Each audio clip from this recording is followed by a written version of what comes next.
আসসালামু আলাইকুম, আমি ডক্টর রায়হান রাব্বি। তো আজকে আমি একটা বিষয় নিয়ে আলোচনা করব, যেটা হচ্ছে যে যখন ধান কাটার সিজন হয়, যেমন নভেম্বর, ডিসেম্বর।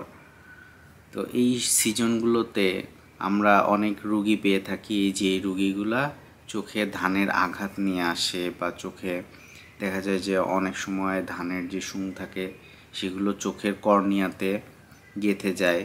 তো এই ধরনের অনেক পেশেন্ট আমরা পেয়ে থাকি। তো ধানের আঘাত পেলে চোখে কী ধরনের সমস্যা হতে পারে সেই বিষয়টি নিয়ে আজকে আলোচনা করব।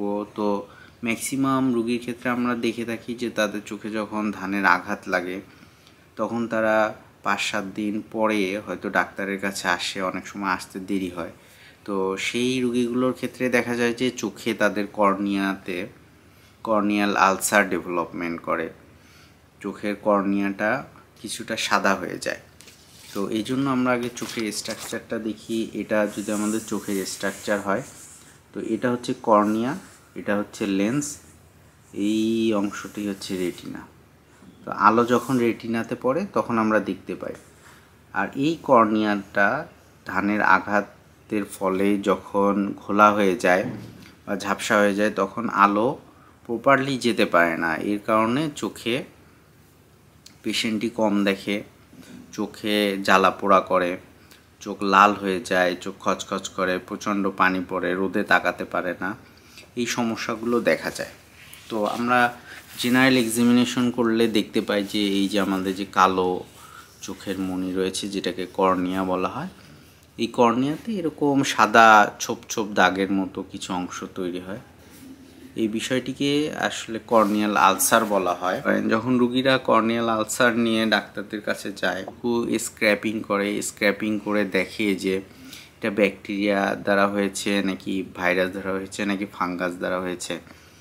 এই এক্সামিনেশনটা করে স্ক্র্যাপিং করার মাধ্যমে। যখন ডিটেক্ট করে যে এটা viral corneal ulcer, bacterial or fungal corneal ulcer, তো তারপরে এটা ডিটেক্ট করার পরে সেই অনুযায়ী পেশেন্টটিকে ট্রিটমেন্ট দেওয়া হয়।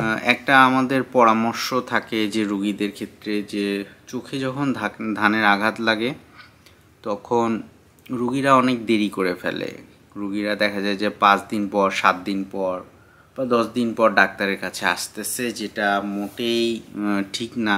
অনেক সময় দেখা যায় যে রুগীরা বেশি দেরি করার কারণে অনেক দেরি করে ফেলতেছে, এই জন্য চোখের যে ঘাটা এটা বেড়ে যায়, চোখের সাদা অংশটা অনেক বেশি হয়ে যায়।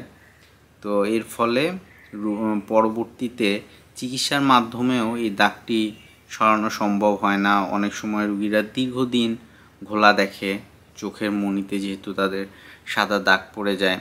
তো আমাদের একটা পরামর্শ থাকে যে আপনাদের চোখে যদি ধানের আঘাত লাগে তাহলে আপনারা একদম দেরি করবেন না, অবশ্যই নিকটস্থ চক্ষু হাসপাতালে আসবেন।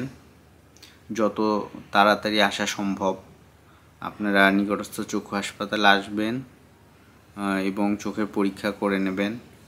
সুস্থ থাকবেন সবাই, ভালো থাকবেন। চ্যানেলটি ভালো লেগে থাকলে অবশ্যই সাবস্ক্রাইব করে রাখবেন। আল্লাহ হাফেজ।